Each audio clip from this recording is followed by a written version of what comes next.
Thanks for the invitation for the lecture.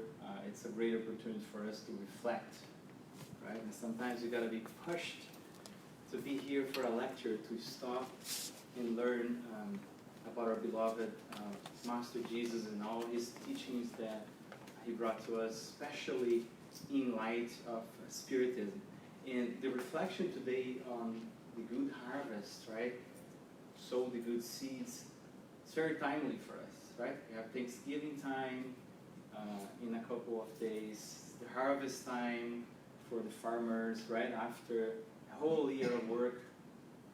But if you're not farmers, we also have in the corporations that we work those lovely year-end reviews where we think about how good or bad we did in the year, hopefully all good. But if we are not working, even personally, right? We are approaching the end of the year, Christmas is just around the corner. It's a good time to reflect, right? Another year is behind, another year of challenges, another year of learnings. It's important that we pause to reflect. And this particular topic gave me personally the opportunity to do some of these reflections, and hopefully we'll do the same with you all. What comes to mind when we talk about harvest, seed, and sown, and put the gospel of Jesus behind? Is there a story that comes to mind? Is there a parable that comes to mind? Yeah. If you bet money that it would cover the parable of the sower today, you lost your money to some extent, because I'm not going to cover the parable of the sower.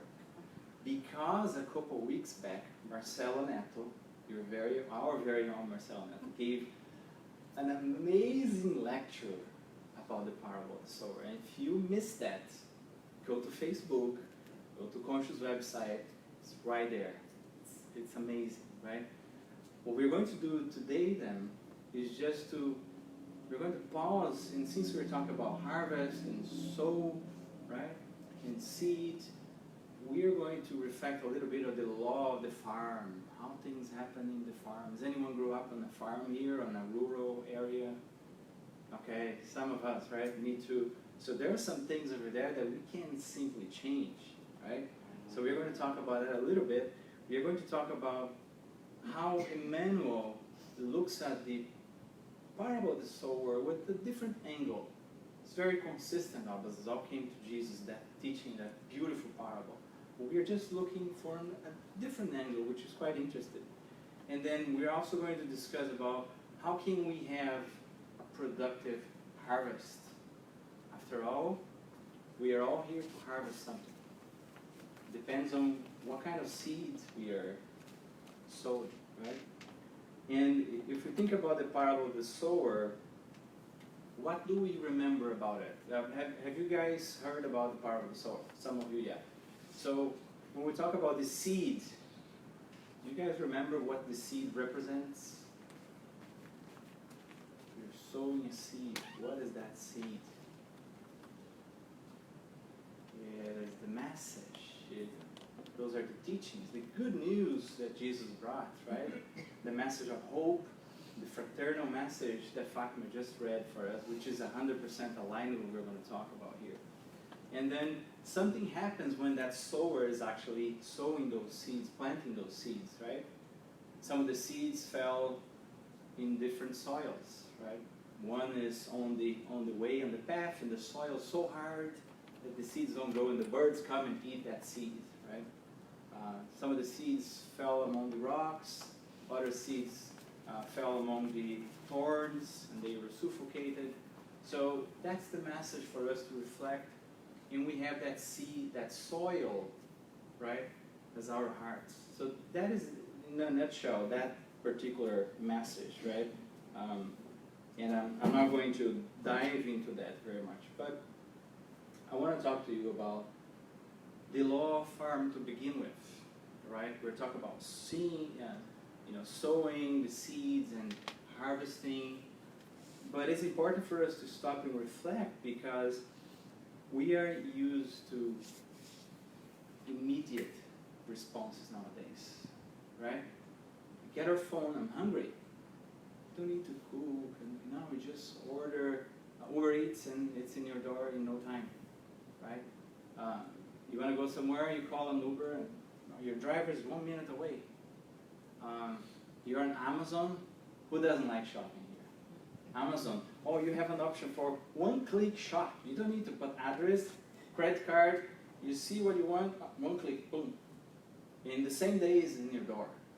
So we are used to that, right? The message that we share on social media, we share on social media and we wait. When the first like is gonna come?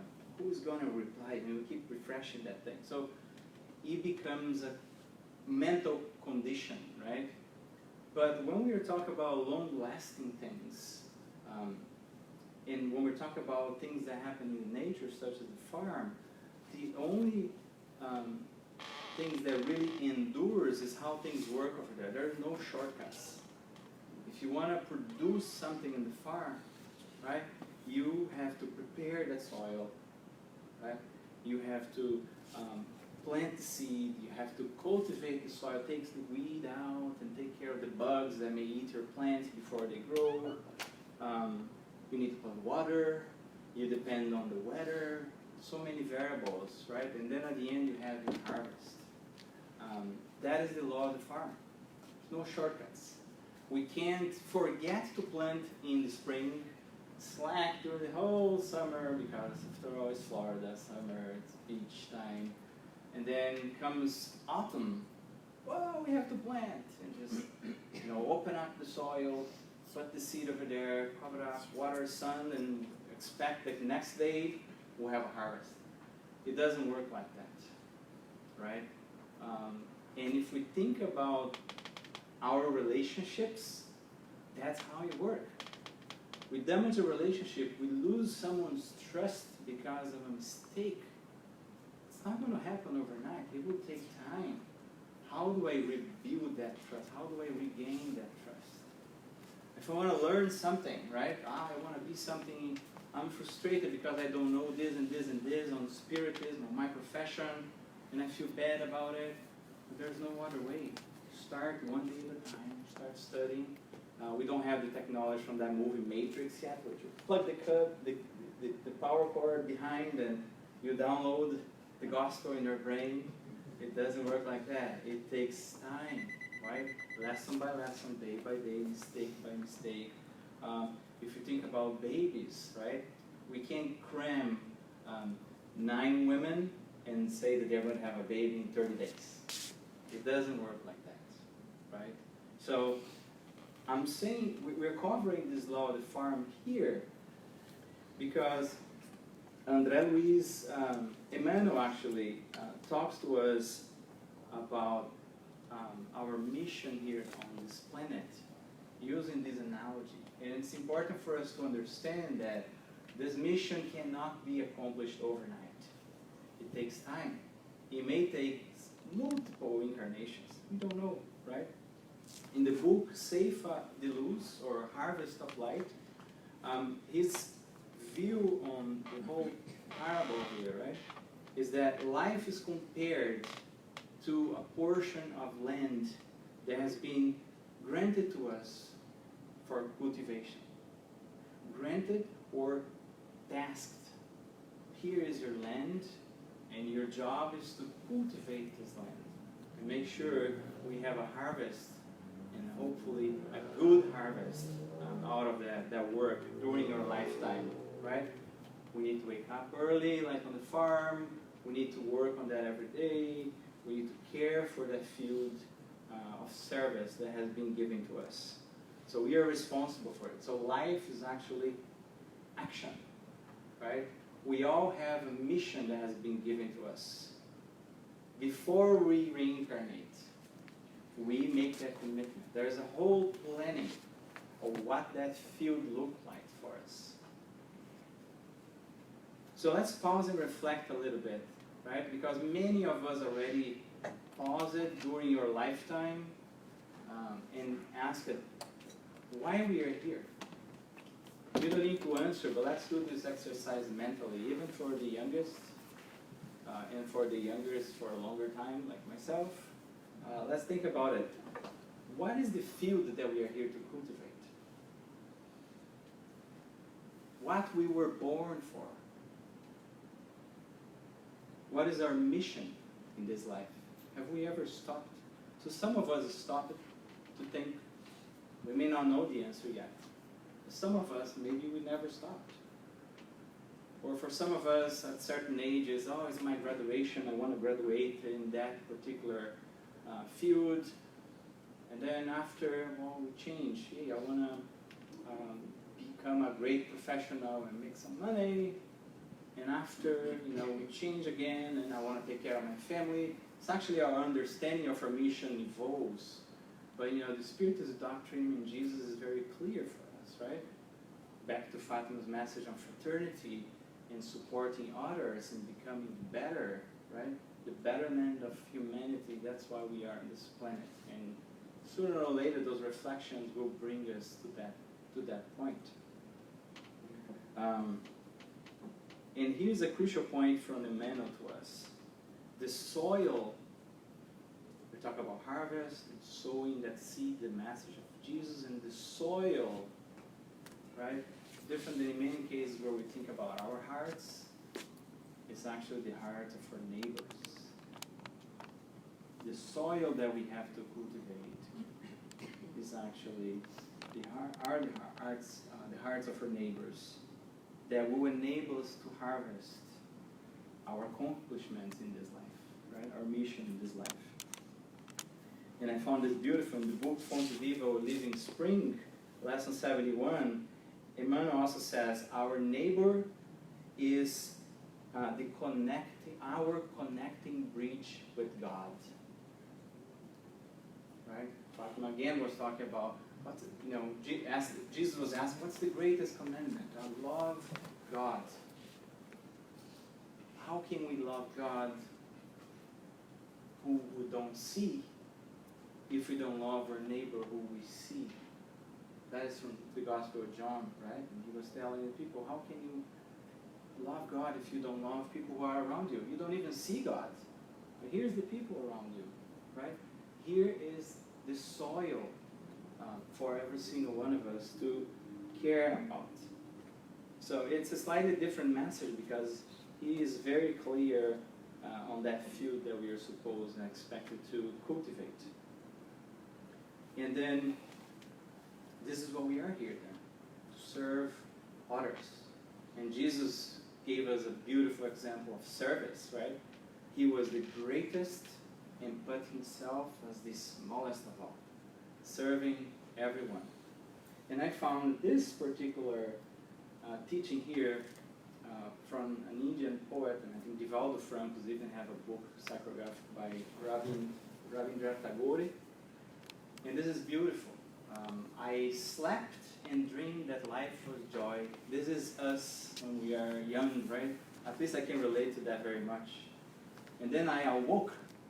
We spiritually awaken some point in our lives, and we discover that life is service. But it's too heavy. But after a while, ultimately, we act and we realize that service was joy. Which means life is joy. But the joy of life is in serving, is in cultivating that soil, in planting that seed and nurturing that seed. And I found this so beautiful. So service is part of who we are. André Luiz used a beautiful analogy. He says the watch of the Christian doesn't do tic-tac. Tic-tac. It actually do serve, serve, serve, serve. Right? It's a good reminder for us. So to serve is really part of our DNA. We were really born for it, right? Another thought here is from Mark Twain, right? The best way to cheer yourself is not to try to cheer somebody else.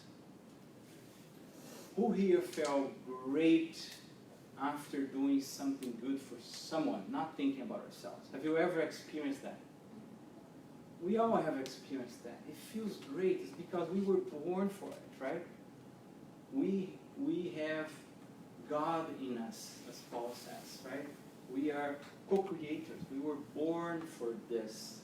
And whenever we activate that spiritual gene, Or even, you know, if you study neuroscience, you can even see what happens in our brains with the hormones when we have a reward back, when we see the outcome of something that we did and co-created or helped. We feel good. It's not even our spiritual DNA only, it's our organic DNA. Look at the animals in the nature. They are all together in flock. They know that together they help each other, right? We are also part of that nature, and it's natural for us also to be together. The message of fraternity from the very beginning of our meeting today.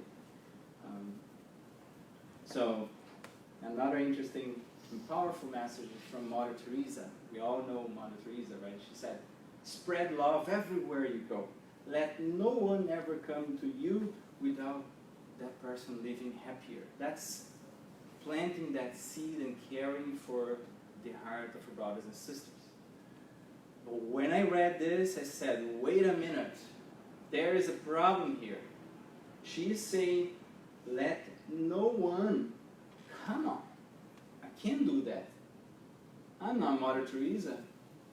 I take my car to the office, and the first person that cuts me on the road, I may not have much fraternal thoughts in the morning or good words for that person. The fact of the matter, we failed a lot, right? So now we have a bit of a problem in my mind when I read this, right? So this is not going to work. After all, we are not perfect, right? We make mistakes all the time. This is part of our evolution in life. So it's hard to compare ourselves with Mother Teresa, obviously. So we're not there. Let's be realistic, right? We are in the process to get there. But we know it feels good doing good. Even if we fail here and there, let's do it, right? It feels good. And there's another problem that I relate to that very much. When we start helping others, it's like when we get to know Spiritism. It's so beautiful that we want to share with everyone. We want to sow the seeds with everyone. We want to cultivate the hearts of every single. We want to do what Mother Teresa is doing. And because we are not as humble as Mother Teresa, I'm speaking to myself here, full of pride, we actually see ourselves like the Avengers. We want to change the world. When we reflect on our mission, what is our mission? I'm here to change the world. There must be something so great for us to do, for me to do. I just don't know what it is yet. I keep waiting. When people come to me, hey, can you help me with that? No, I'm too busy trying to realize how can I change the world, right? And we are kind of neglecting the true soil that we are supposed to cultivate. So, yeah, our mission may not be that great because we are still learning. So we need to lower a bit expectations with us, right? Work a little bit on what we are truly doing. And bringing to the Spiritist centers and reality, sometimes we even see ourselves as the super medium. We want to save everyone. Let me rush on the passes here.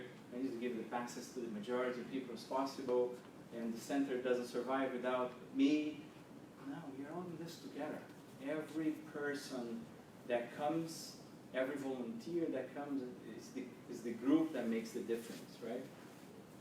So, if I'm here to cultivate the soil of my brothers, but if you don't have the power of the Avengers to actually change the whole world at once, how do we reconcile this?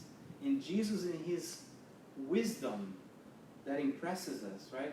Jesus has the ability to convey the most powerful thought, message in the least amount of words. And he simply said, love your neighbor as you love yourself. He's basically telling us, how can you love the world, cultivate the soil of the whole world, if we don't love yourself, if you don't cultivate your own soil? Is that possible? That we set ourselves to do something that we even don't know how to do? That's what he's saying here, right? Which is brilliant. And what he's saying is really this, right? There is a step-by-step process here, right? When we are sowing the seeds of the gospel, it's important that the first soil that we make an effort to plant that seed and cultivate that seed is our own heart. That's the core of the parable of the soul. And then from that on, we kind of go to those who are closer to us. Who are closer to us? Those at home. Usually we let them out because they don't put us in front of the camera. People don't look and say, oh, how nice that person is. It's within the four walls of our homes. So it takes a selfless effort, right? It takes the pure love that doesn't have any other interest than help for the sake of helping. Love for the sake of loving. So that's why the first layer over there, after we learn to love ourselves, is to love those at home, and then we spread to our co-workers and friends and neighbors, and then we'll get to love the whole world one day, right? Because I cannot forgive myself because of my mistakes. When Abigail makes a mistake, I will treat her as hard as I treat me. How could you do that, Abigail? And we don't even accept that we're not perfect. We can make a mistake because we see ourselves as that avenger over there. I'm so perfect. I can't make that mistake. It's unacceptable. You were there giving a lecture. How come you make a mistake? So the pride, right, the lack of self-forgiveness, the self-love will impact how we treat others. And we may think that we are helping others, but we may be hurting them more than helping. Now, Marcos, there is something wrong here. You were saying then that I need to forget about charity, I need to forget helping the Spirit Center, I should only think about myself because I don't know how to love yet. No, it's not what I'm saying. Let's make this chart a bit better. We don't have a line that says, I'm ready to do it, now I can love my family because I love myself completely. No. It's a gray space, and there's a little spike in the middle. Yeah. One day we venture to go out and do something for someone. We help someone here, right? By doing some charity. We help someone sometimes by just closing your mouth and listening without judging. But the core has to be ourselves. The core has to be ourselves. Remember the analogy of the airplane? Remember the message on the airplane? If there is a depressurization, masks will fall, and what do they tell us to do? Help yourself first. Because by the time I get the mask and try to put it on my daughter, I may just pass out. And then she doesn't get a mask, and I don't get a mask, and we're all done. So first, put the mask on yourself. Then you're ready to help. It's the same thing here. But it doesn't say that, ignore everybody until you are perfect. No, that's not what it's saying. Right? But we cannot expect to save the world, to cultivate the soil of everybody else and neglect our own soil, our own heart. Right? Are we all together on this? Right? So to me, this was one key thing.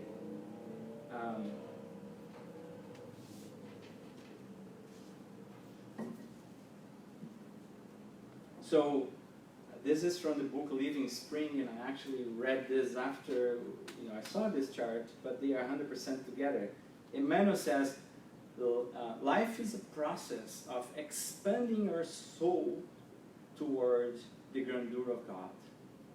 Expanding our soul, which means going from our little self and ego, who we need to work and make better, and expand toward God. Right? How do we get to God?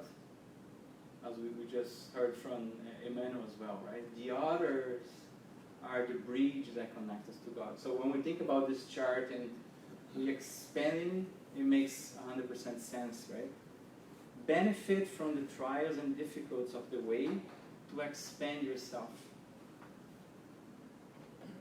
increasing your circle of relationships in action. Exactly this figure, right? As we strive to be better, as we strive to love ourselves, as the trials of life hit us, and sometimes it hit us hard. Hit us in our pride, hit us in our ego, sometimes hit us in our health conditions, and all those suffering, those trials and challenges have a purpose, not to annihilate us and destroy us, but to help us to really relate to others. Because we can only develop empathy when we put ourselves in someone else's shoes, right? If someone is suffering, how can we relate to that if I don't go through that same learning process? Right? So the trials of life always have a teaching for us.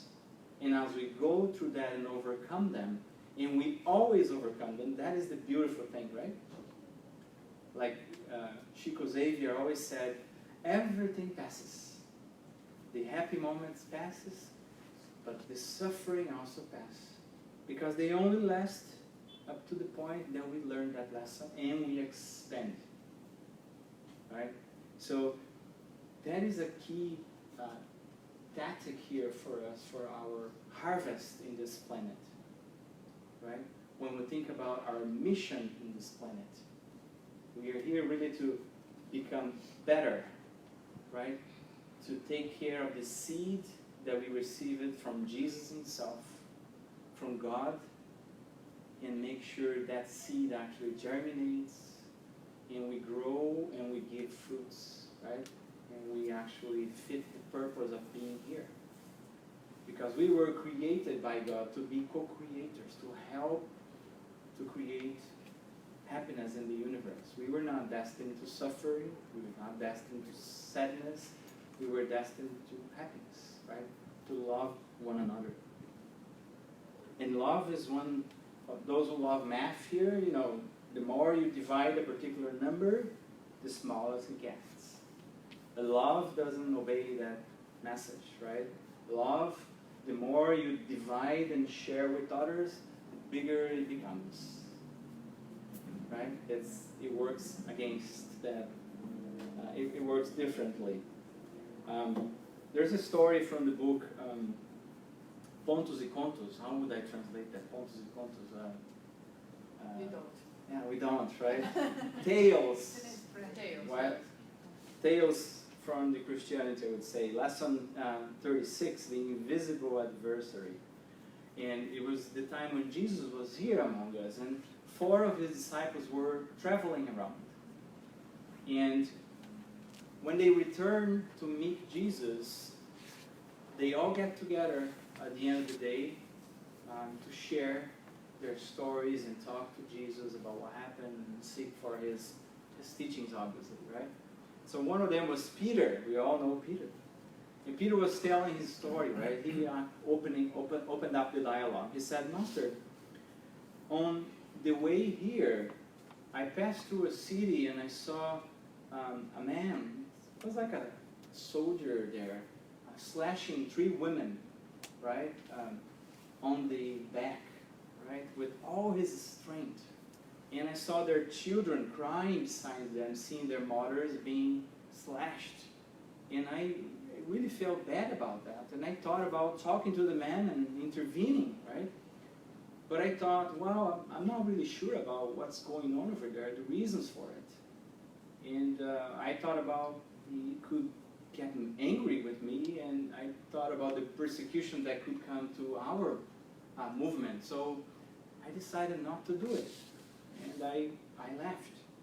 And then came James after that. Well, Paul, Peter, that's interesting, because on my way here, I was almost getting to the city.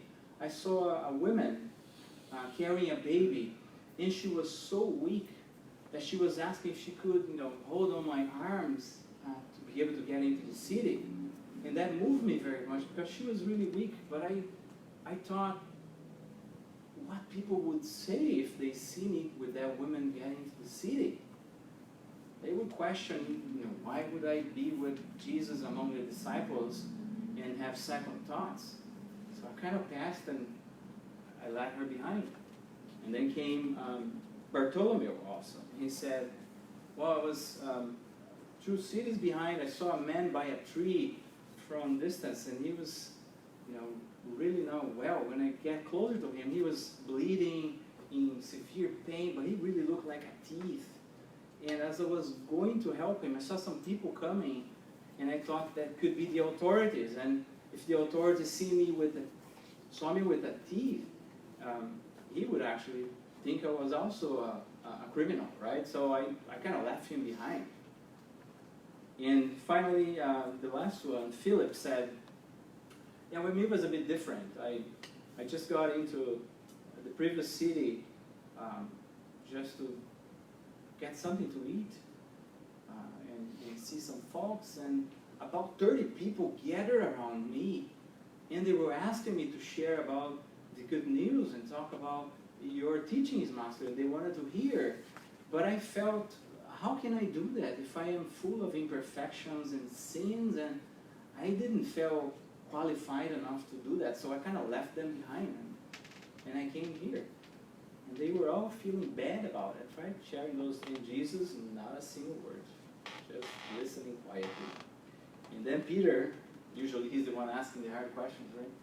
He said, Master, what do you say about it, right? We really wanted to serve. We get the message, which means I got the seed that you sow in our hearts. But we are surrounded by enemies. Everywhere we go, there are enemies, and they are watching us. They are just waiting for the moment to catch us.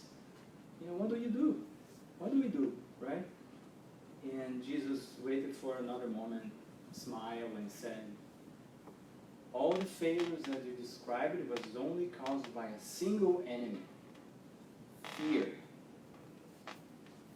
Fear. And then he said, when time and suffering spreads the understanding of what life really is, when we really understand that we are immortal beings, right, with an eternal life ahead of us, that's what he meant. And when we are truly able to love one another, like the message, no one else will fear. And we'll be able to really take care of the soil of others who are behind us, right? So there's another message that says the incomplete sower. Because the incomplete sower was a man who was a lecturer. I can relate to that. And he was talking, sowing all those seeds. And he discarnates, very frustrated, and get to the spiritual world. And he's fortunate enough to come across Jesus. And Jesus asked him, what did you do with the soil? You got all the seeds, but what did you do with the soil? Did you help that woman who was very weak? Did you try to intervene and stop someone being punished and spanked? Did you share the good news with others? Right? Did you help the man bleeding? Did you go to visit someone who was in hunger? Did you visit someone who was sick? That is the part that we must not forget. Because sometimes sitting, it's the easy part. Come here, talk about it, right?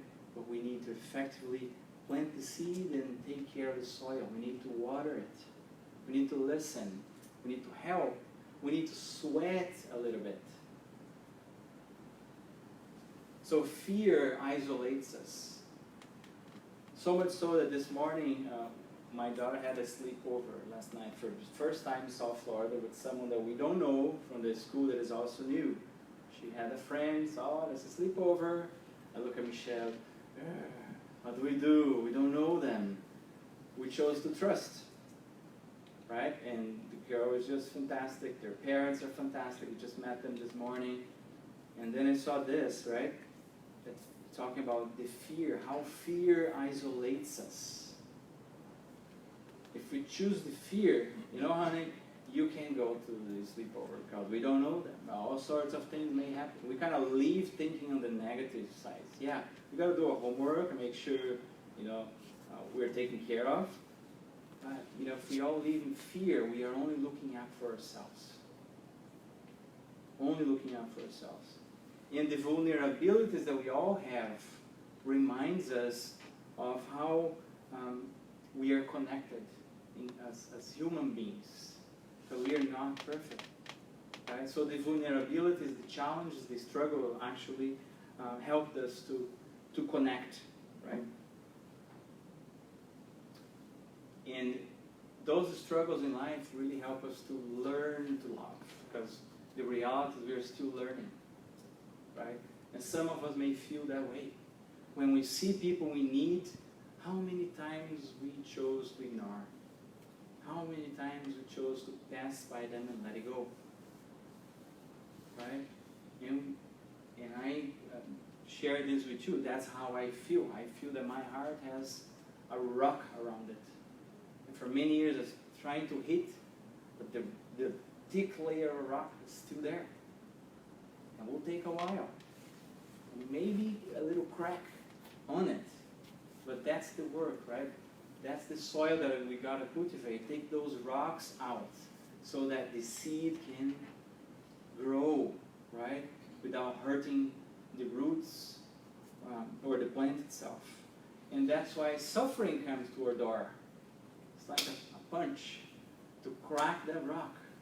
If we choose to look inside instead of blaming the world for it, right? And it's very easy for us to look at our problems. Oh, it's because of my boss. Oh, it's because of my wife, my partner. Oh, it's because of my neighbor. It's because of the president. It's right? We always find someone. We are masters for it. And we forget, we're pointing one finger to someone, and there are 4 others. Hey, look at yourself. It's us, right? So it's time to stop being different to those along the way. But we always need to remember, I cannot choose to help all my friends in all the countries around the world and forget and say, I don't have time to go to the Spirit Center and study because I'm too busy saving the world. That's not the thinking. So if we want to help others, the mask on ourselves first while we help them. Very important. Very important. Because we may think we know what they need, but until we become a bit more mature, remember the BIP from the Spiritist book, I think in English would be BIF, benevolence with everyone, indulgence towards the errors of others, and forgiveness of the offense, right? It's the BIF, or the BIP in Portuguese. Until we learn that, we can't really practice that with others, right? So we got to do it hand in hand together. So back to Mother Teresa, we will get there one day. We will actually get to the level of Jesus, right? Spirit's book, question 625.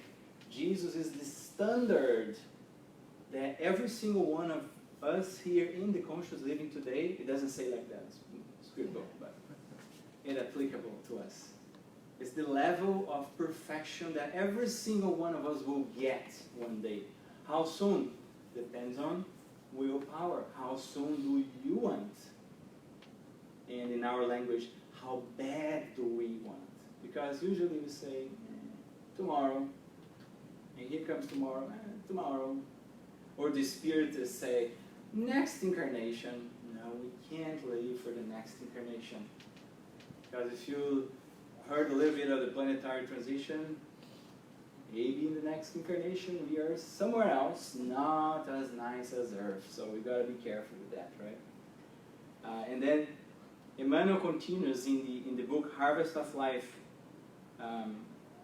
As it happens when we cultivate the soil, there will be the storms, right? Frosts. It is a challenging work, right? Our mission on this planet, it is a challenging work. And complaining does not help. And Emmanuel does that with us, right? He doesn't give us too much tap on the backs, say, complaining doesn't work. Remove the difficulties, remove the rocks, and continue. He also says, do not expect understanding from others. If you want to choose to become better, improve ourselves, do not expect understanding from others. But keep sowing, keep nurturing. So less expectations from others, because we suffer a lot in life sometimes, not because there is something we have to go through. Sometimes we create some of the challenges because we expect too much from others. We expect that the others will understand, we expect the others will follow us. Each soil has a different composition, and that seed will germinate in different stages, right? So if our seed is germinating and someone else's seed is taking longer to germinate, let's be patient. They have their time. Remember the law of the farm? They have their time. Maybe they are not cultivating as much as we are, or the other way around. Hey, you know, my little plant is not growing as much as someone else. Or maybe they are cultivating more than I am. Right? So complaining doesn't help. But expectations, we gotta lower them, but never give up. Right? I always, when I look at my dog at home, Cookie, she inspires me. Because she is the most persistent dog ever. Michelle gets in the car and leave home. She is by the window just thinking, are we back yet? Are you back yet? And she spent like hours by the window. And she doesn't give up a sign.